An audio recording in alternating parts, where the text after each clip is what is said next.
I'm not gonna lie to y'all. Last night was rough as the Heat got 40-piece by the Utah Jazz. I was very dejected in my post-game video. Maybe I even crashed out a little bit. Got down as much as 45 to this team. But that video did perform very well. So I do greatly appreciate all the support. And if you're watching this video and you're not subscribed, well, feel free to hit that button. But I can't tell you what to do. But anyways, if you wanted to see a more optimistic version of me, you can check out the Basement Sports Network post-game show from last night because I literally went on a hilarious 5-minute optimistic rant. You know who my 2026 most improved player is? You know who it is? Cat flexibility. Hey now. James Harden, Hall of Famer. Brandon Ingram, discount KD. Chris Middleton, looks like the duck from Chicken Little. That's a good movie. But what I said at the end there is true. The Heat are going to prioritize cap flexibility in any Jimmy Butler trade. The problem is, though, who really wants to trade for a 35-year-old disgruntled star who's asking for a max extension that's going to pay him $60 million at the age of 37 when his body is already falling apart, and in exchange send over a bunch of expiring contracts? It's just highly unlikely. And that's kind of been the storyline that all the major publications are putting out today, which is the Heat are having trouble finding a trade partner. I mean, he was Brian Windhorst on ESPN just this morning. They've definitely gotten a lot of calls. The issue here is that most of the offers are not that attractive to the Heat, and that doesn't surprise them, Gary. And that doesn't surprise me either, because we know the Heat were fielding offers for Jimmy Butler a few weeks ago, back in early December. And if the Heat didn't like those offers back then, what the hell do you think those offers are going to look like now? Now that Jimmy has made it publicly clear that he doesn't want to be here, or at least he can't get his joy back, or now that things have gotten ugly, the Heat have lost all leverage. And I do find it a bit ironic that teams are now starting to lowball the Miami Heat, because I do think for a long time, that's what the Heat were doing to other teams. And now I think the other organizations in the NBA are finally tired of helping the Miami Heat. I mean, we can go back to the Damian Lillard situation, which, yes, I do think Joe Cronin is a bitch asshole for life, and he's always going to be number one on my op list. But I don't think the Heat front office handled that situation that well either. I understand in trade negotiations, you're not supposed to put your best package forward at first. That's not how a negotiation works. You got to start somewhere small, and then eventually you meet in the middle. But when you lowball the other side of a negotiation from the start, they now feel disrespected, and they're going to be unwilling to negotiate in general. And I do think that's what happened between Pat Riley and Joe Cronin. I'm not saying Pat Riley should have put out Tyler Hero and Jovic and Jaime and everyone at first. No. But I do think the Heat initially lowballed them, and that's why Dame didn't end up here.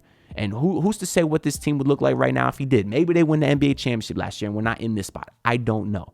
But I do find it ironic that now teams are lowballing the Miami Heat, because it means they're getting a taste of their own medicine, finally. So what exactly is Jimmy Butler's trade value? Well, I don't know for sure. Maybe I'm a little bit biased because I've been watching every Jimmy Butler game the last 6 years. He's one of my favorite players of all time. So what I did do is I scoured the internet for a bunch of mock trades so we can kind of come to a consensus on what the market for Jimmy Butler is.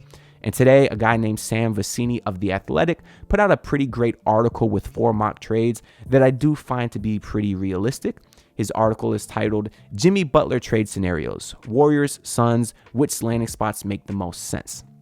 Now, of these 4 trades, I truthfully don't think any of them are great for Miami, but that's just the reality of the situation and where we're at right now. So if you're a Heat fan and you don't like these trades, just realize that the Heat really don't have any leverage in this situation anymore. And then feel free to criticize Sam, not me, because I did not make these trades. Now, eventually, I'll find some time to get in the trade machine and cook some up myself, and then y'all can criticize me. But for now, let's take a look at Sam's trades.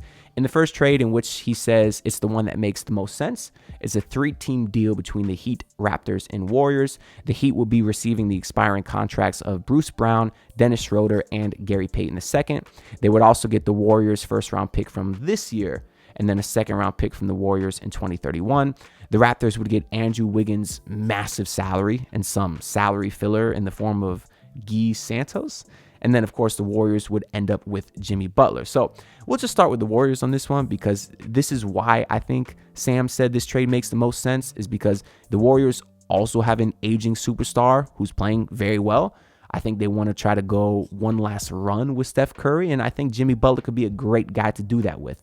So they don't really have to worry about their future or any sort of long-term flexibility because they want to win in their championship window, which is in the next couple seasons.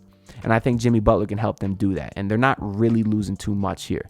I know they just traded for Dennis Schroeder, so this trade could not technically happen right now. It would have to happen a little bit closer to the trade deadline, but that's pretty much the case with all these trades going forward.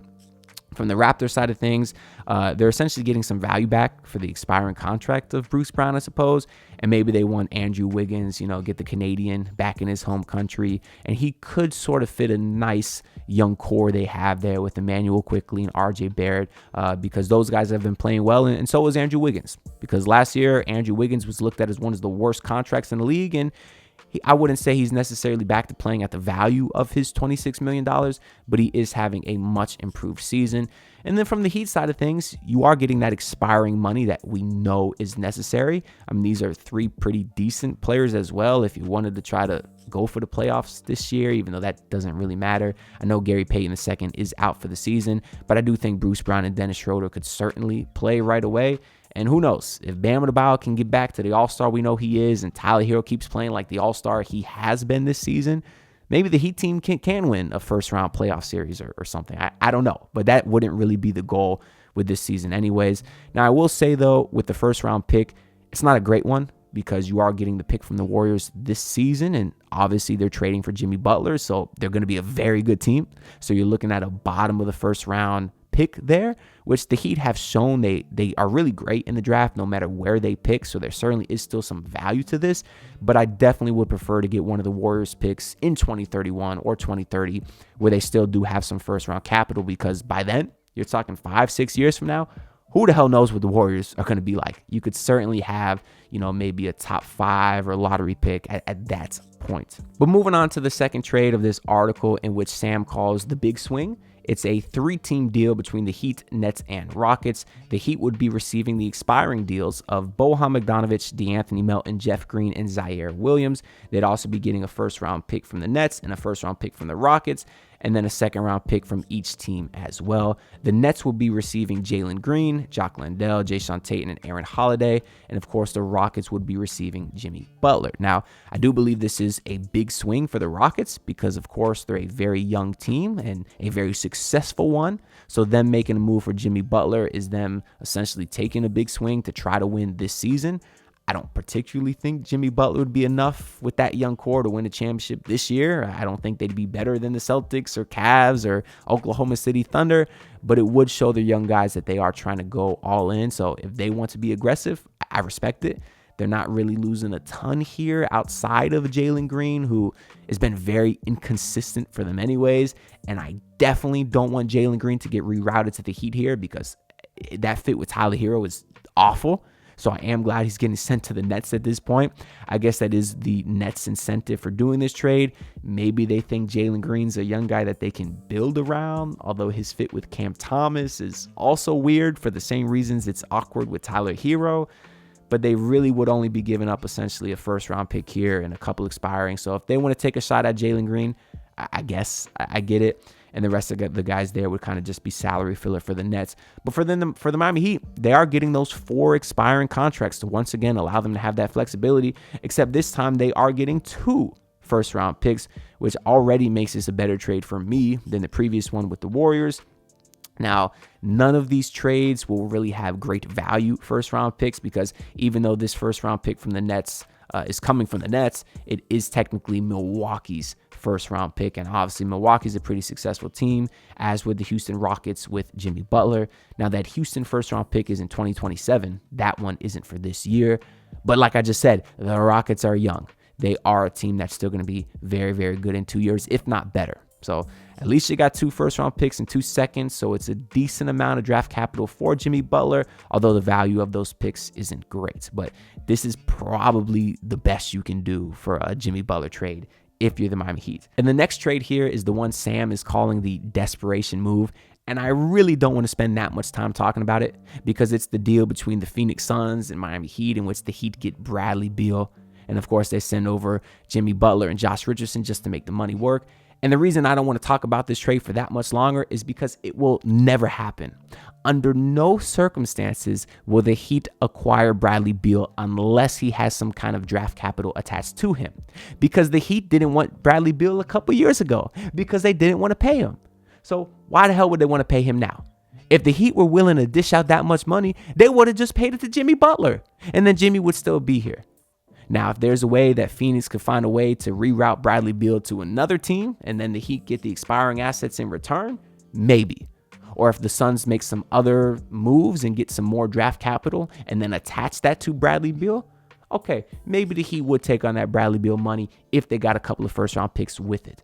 But if not, there is no scenario in which this trade happens. And in the final trade here, it's the one that Sam is calling his favorite move of the article. It's a 3-team deal between the Heat, Pistons, and Grizzlies. The Heat would be receiving the expiring contracts of Tim Hardaway Jr., Luke Kennard, and then they're taking on a couple of 3-year contracts from the Grizzlies and Brandon Clark and G.G. Jackson. They'd also be getting a first-round pick from the Grizzlies this year and then a couple of second-round picks from the Pistons.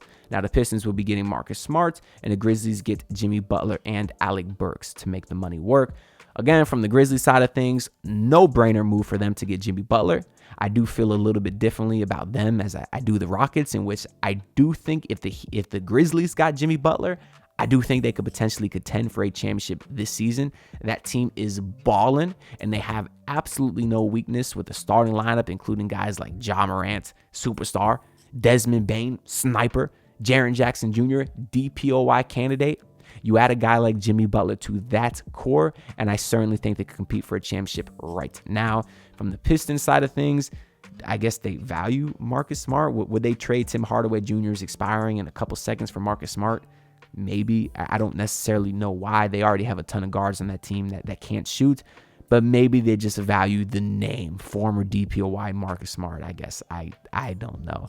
But from the Heat side of things, this is the first trade where they're not getting all expirings, which is interesting because they would need to take on 3 years of Brandon Clark and G.G. Jackson. Now, obviously, G.G. Jackson, he makes very little money. He looks like he makes $1.8 million a year, but he also is an awesome player. We saw him kick the Heat's ass in the summer league, and I know he's had some injury problems in the regular season with the Grizzlies, but he's certainly a guy that looks like he can be a very good player in this league for a long time. He's 6'9", he's got a little bit of versatility to him on the offensive end, defensive end, and he's very, very young.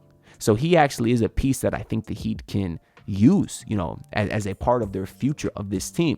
And that's really the only trade in this video where the Heat are getting a young piece that they can look at for their future. I mean, Brandon Clark is not that young either, or he's not that old either. And he's also not making a ton of money, only $12.5 million per year.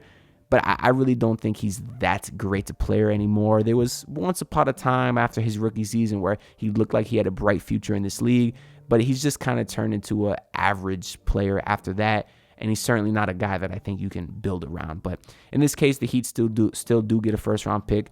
It is this year from the Grizzlies. So like all the other trades, it's not going to be a high-value first-round pick.